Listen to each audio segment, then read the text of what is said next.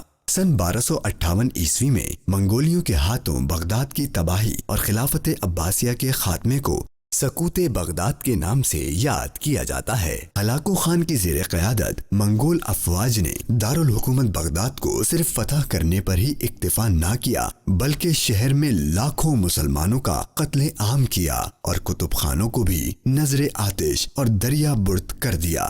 بیت الحکمت، جو بے شمار قیمتی تاریخی دستاویزات اور طب یعنی میڈیکل سے لے کر علم فلکیات یعنی ایسٹرونومی تک کے موضوعات پر لکھی گئی کتابوں کا گھر تھا، اس کو بھی تباہ کر دیا گیا۔ دریائے دجلہ میں پھینک کر ضائع کی جانے والی کتابوں کی تعداد کا اندازہ اس بات سے لگایا جا سکتا ہے کہ دریائے دجلہ کا پانی ان کتابوں کی سیاہی کے سبب کالا پڑ گیا تھا۔ نہ صرف یہ بلکہ کئی دنوں تک اس کا پانی سائنسدانوں اور فلسفیوں کے خون سے بھی سرخ رہا۔ شہریوں نے فرار ہونے کی کوشش کی، مگر منگول سپاہیوں نے کسی کو نہیں چھوڑا۔ منگولوں نے لوٹ مار کی اور پھر مساجد، محلات، لائبریریوں اور ہسپتالوں کو تباہ کر ڈالا۔ شاہی عمارتوں کو جلا دیا گیا۔ سرور عالم نور مجسم صلی اللہ علیہ وسلم نے ارشاد فرمایا، الاسلام یعلو ولا یعلا، اسلام ہر دور میں غالب رہا ہے، مغلوب نہیں ہوا۔ تاریخ کے مختلف ادوار میں اسلام کو سخت آزمائش کا سامنا رہا، مگر اہل اسلام کے عزم و استقلال اور اولیاء کرام کی انتھک محنت کی بدولت اسلام کو پھر بلندی اور عروج نصیب ہوا۔ تو آئیے اس کا بھی جائزہ لیتے ہیں۔ بغداد کو تباہ کرنے کے بعد جب ہلاکو خان کی فوجیں ملک شام کی طرف بڑھیں تو مصر اور شام کے سلطان سیف الدین قطز اور ان کے مشہور جرنیل رکن الدین بیبرس نے منگول افواج سے جنگ لڑی اور انہیں فلسطین کے مقام عین جالوت پر سن 1260 عیسوی میں فیصلہ کن شکست دی۔ اس فتح کے نتیجے میں مصر، شام اور یورپ منگولوں کی تباہ کاریوں سے بچ گئے۔ دوسری جانب اسی زمانے میں خراسان کے ایک بزرگ رحمۃ اللہ تعالی علیہ کو خواب میں حکم ہوا کہ تاتاری قوم کو اسلام کی دعوت پیش کریں۔ ان دنوں ہلاکو خان کا بیٹا تگودار برسر اقتدار تھا۔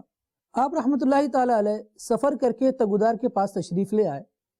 آپ رحمۃ اللہ تعالی علیہ کو دیکھ کر تگودار کو مسخری سوجی اور کہنے لگا، یہ تو بتائیں کہ آپ کی داڑھی کے بال اچھے یا میرے کتے کی دم۔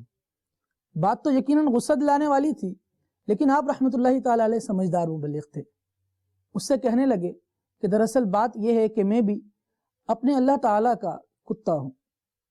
اگر اپنی جانثاری اور وفاداری سے اسے راضی اور خوش کرنے میں کامیاب ہو گیا تو میری داڑھی کے بال اچھے، ورنہ تمہارے کتے کی دم۔ آپ کا یہ حکمت بھرا جواب سن کر وہ دم بخود رہ گیا اور آپ رحمۃ اللہ تعالی علیہ کا معترف ہوا۔ اپنے کیے پر شرمندہ ہو کر تگودار ان بزرگ رحمۃ اللہ تعالی علیہ سے کہنے لگا کہ آپ میرے مہمان ہیں، میرے یہاں ہی قیام کیجئے۔ وہ بزرگ رحمۃ اللہ تعالی علیہ وہیں ٹھہرے۔ تگودار روزانہ آپ رحمۃ اللہ تعالی علیہ کی خدمت میں حاضر ہوتا اور آپ محبت اور شفقت کے ساتھ اسے اسلام کی طرف راغب کرتے۔ آپ رحمۃ اللہ تعالی علیہ کی کوششوں کے نتیجے میں اس کے دل میں ایک انقلاب برپا ہو چکا تھا۔ وہی تگودار جو کل تک اسلام کو صفحہ ہستی سے مٹانے کے در پہ تھا، آج اسلام کا شیدائی بن چکا تھا۔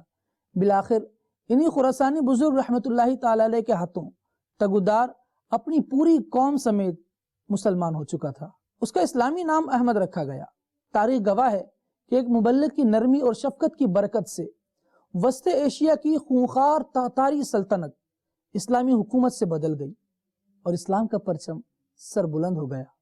مدنی چینل کے ناظرین، بغداد شریف کی مقدس سرزمین سے نسبت رکھنے والے اولیاء کرام رحمہم اللہ السلام کے ذکر خیر کے بغیر تاریخ بغداد ادھوری ہے۔ تو آئیے بغداد شریف سے نسبت رکھنے والے اولیاء کرام رحمہم اللہ السلام کا ذکر خیر سنتے ہیں اور اپنا ایمان تازہ کرتے ہیں۔ بغداد شریف اولیاء کرام کی سرزمین ہے۔ بغداد اہل اللہ کا مدفن اور اہل محبت کی عقیدتوں کا مرکز ہے۔ وہ شہر جس میں داخل ہوتے ہی عقیدت سے اقطاب عالم زمانہ کی گردنیں خم ہو جایا کرتی تھیں، اور ایسا کیوں نہ ہو کہ یہاں تصوف کے اماموں، شریعت کے رہنماؤں اور طریقت کے پیشواؤں کے مقدس نورانی مزارات ہیں۔ کروڑوں حنفیوں کے عظیم پیشوا حضرت سیدنا امام اعظم ابو حنیفہ رحمۃ اللہ تعالی علیہ کا مزار فائز الانوار بغداد معلی میں ہے۔ آپ کا نام نعمان بن ثابت ہے۔ امام اعظم رحمۃ اللہ تعالی علیہ نے اپنے علم و بصیرت، فہم و فراست اور اجتہاد و فقاہت سے قرآن و سنت کی روشنی میں قانون اسلام کی تدوین کر کے امت مسلمہ پر عظیم احسان فرمایا۔ حضرت سیدنا سری سقطی رحمۃ اللہ تعالی علیہ، آپ کا نام سر الدین اور کنیت ابو الحسن ہے اور سری سقطی کے نام سے مشہور ہیں۔ حضرت سیدنا جنید بغدادی رحمۃ اللہ تعالی علیہ فرماتے ہیں کہ میں نے حضرت سیدنا سری سقطی رحمۃ اللہ تعالی علیہ سے زیادہ کسی عبادت گزار کو نہیں دیکھا۔ آپ رحمۃ اللہ تعالی علیہ نے 98 سال کی عمر پائی، مگر مرض موت کے علاوہ آپ رضی اللہ تعالی عنہ کو کبھی آرام کرتے ہوئے نہیں دیکھا۔ حضرت سیدنا معروف کرخی رحمۃ اللہ تعالی علیہ، آپ کا نام اسد الدین ہے لیکن معروف کرخی کے نام سے مشہور ہیں۔ آپ رحمۃ اللہ تعالی علیہ فرمایا کرتے تھے کہ دنیا 4 چیزوں کا نام ہے: مال، کلام، سونا اور کھانا، کیونکہ مال سرکشی کا سبب ہے، کلام لہو میں مبتلا کر دیتا ہے، نیند غافل کر دیتی ہے، اور کھانا دل کی سختی کا باعث ہے۔ حضرت سیدنا جنید بغدادی رحمۃ اللہ تعالی علیہ، آپ رحمۃ اللہ تعالی علیہ کا نام جنید نسبت بغدادی کنیت ابو القاسم ہے اور لقب سید الطائفہ ہے۔ آپ اپنے شیخ طریقت حضرت سری سقطی رحمۃ اللہ تعالی علیہ کی بارگاہ میں حاضر ہوئے اور ان کے پاس خلوت میں 40 سال رہ کر مراقبہ کیا۔ 30 سال تک آپ کا معمول تھا کہ عشاء کی نماز کے بعد کھڑے ہو کر صبح تک اللہ اللہ کہا کرتے اور اسی وضو سے صبح کی نماز ادا کرتے۔ آپ خود ہی ارشاد فرماتے ہیں کہ 20 برس تک تکبیر اولا مجھ سے فوت نہیں ہوئی۔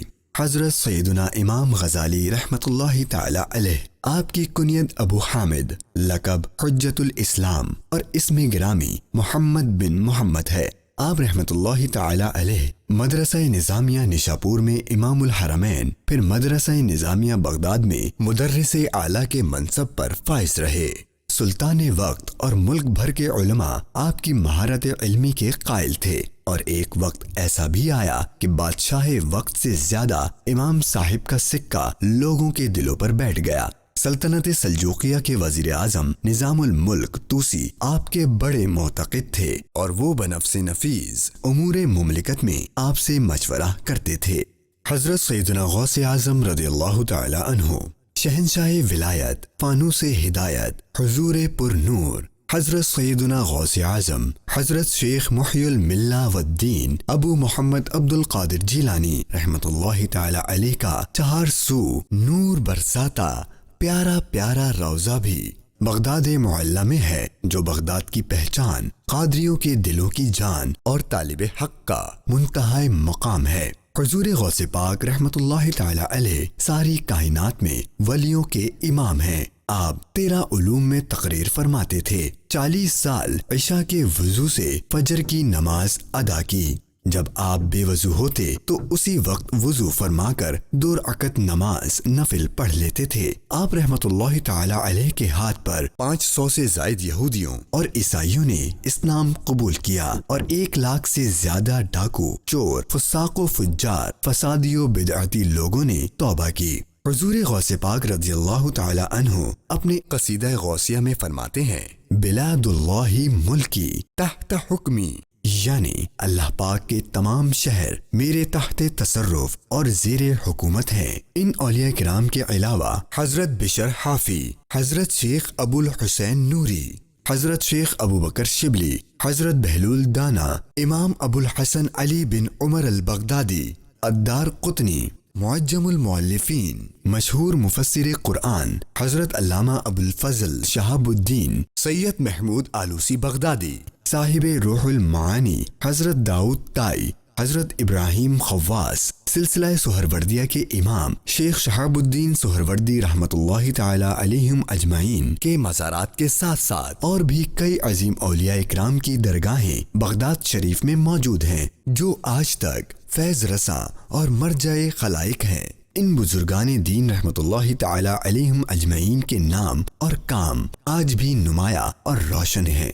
ان مقدس ہستیوں کے اعمال اور اخلاق سچی خدا ترسی، بے لوث زاہدانہ زندگی، مخلوق سے استغنا، جذبہ ایثار، بے غرض خدمت خلق اور ایمانی کیفیات نے اسلامی اور روحانی دنیا میں ایک عظیم انقلاب برپا کر دیا تھا۔ ان کی ذات سے اسلام کا اخلاقی وقار قائم تھا۔ اس کا نتیجہ تھا کہ ان کی تقریریں سن کر اور ان کے اعمال و اخلاق دیکھ کر بکثرت یہودی، عیسائی اور مجوسی مسلمان ہوئے تھے۔ مدنی چینل کے ناظرین، نیکی کے ساتھ ساتھ برائی بھی ہے۔ جہاں خدائی ہدایت ہے وہیں شیطان کی گمراہیت بھی ہے۔ جب مذہب اسلام مدینہ منورہ سے نکل کر دنیا کے کونے کونے تک پہنچا اور کفر و شرک کے اندھیروں میں اسلام کا اجالا ہوا تو شیطانی اور باطل قوتیں اسلام کی راہ میں حائل ہوئیں اور دین اسلام کو مٹانے کے در پہ ہوئیں، مگر چونکہ اس دین کو تا صبح قیامت تک باقی رہنا ہے، اس لیے ہزاروں ظلم و ستم کی آندھیاں بھی نہ شجر اسلام کو گرا سکیں نہ اپنی جگہ سے ہلا سکیں۔ اللہ پاک کی حمایت، حضور اکرم صلی اللہ تعالی علیہ وآلہ وسلم کی نظر عنایت اور اولیاء کرام کے فیضان سے اسلام کا پرچم سر بلند تھا اور سر بلند رہے گا۔ وقتی آزمائشیں، اہل اسلام کے امتحان، ان کے بلندی درجات اور بے عملوں کو ان کے کیے کی سزا اور سبق کے لیے رونما ہوئیں۔ تاریخ اسلام اہل اسلام کا ایک روشن اور تابندہ باب ہے جس کو پڑھ کر آج بھی مسلمانوں کے سر فخر سے بلند ہو جاتے ہیں اور انہیں اپنے اسلاف کی سیرت سے کئی رہنما اصول ملتے ہیں، مگر یہ بھی ایک حقیقت ہے کہ ماضی کے مقابلے میں آج کے مسلمانوں کی حالت اچھی نہیں ہے، اور اس کا اصل سبب اسلامی تعلیمات سے دوری، قبر و آخرت سے غفلت اور دنیا کی عارضی زندگی کو ہی سب کچھ سمجھنا ہے، جو در حقیقت غیر مسلموں کا شیوا ہے۔ اگر ہم دوبارہ عروج پانا چاہتے ہیں تو ہمیں قرآن و سنت کی تعلیمات کو زندگی کا لازمی جز بنانا ہوگا، اپنے اسلاف کی سیرت اور ان کے اخلاق و کردار کو اپنانا ہوگا اور ہر آن آخرت کے حساب اور رب کی رضا کو پیش نظر رکھنا ہوگا۔ الحمدللہ عز وجل تبلیغ قرآن و سنت کی عالمگیر غیر سیاسی تحریک دعوت اسلامی بے عملی اور بے راہ روی کے اس دور میں کسی نعمت سے کم نہیں، جو بالخصوص حضور اکرم صلی اللہ تعالی علیہ وآلہ وسلم کی سنت اور بزرگان دین کی سیرت کی روشنی میں ایک اسلامی معاشرے کی تشکیل کے لیے صبح و شام مصروف عمل ہے۔ آپ بھی اس مدنی تحریک سے وابستہ ہو جائیں، انشاءاللہ عز وجل رب کی رضا نصیب ہوگی، زندگی کامیابی کی شاہراہ پر گامزن ہوگی اور سب سے بڑھ کر آخرت سنور جائے گی، اور بعید نہیں کہ اللہ پاک ہمیں پھر عروج عطا فرمائے۔ اللہ پاک ہمیں اپنی تاریخ یاد رکھنے اور اسلاف کی سیرت پر عمل کرنے کی توفیق نصیب فرمائے، آمین۔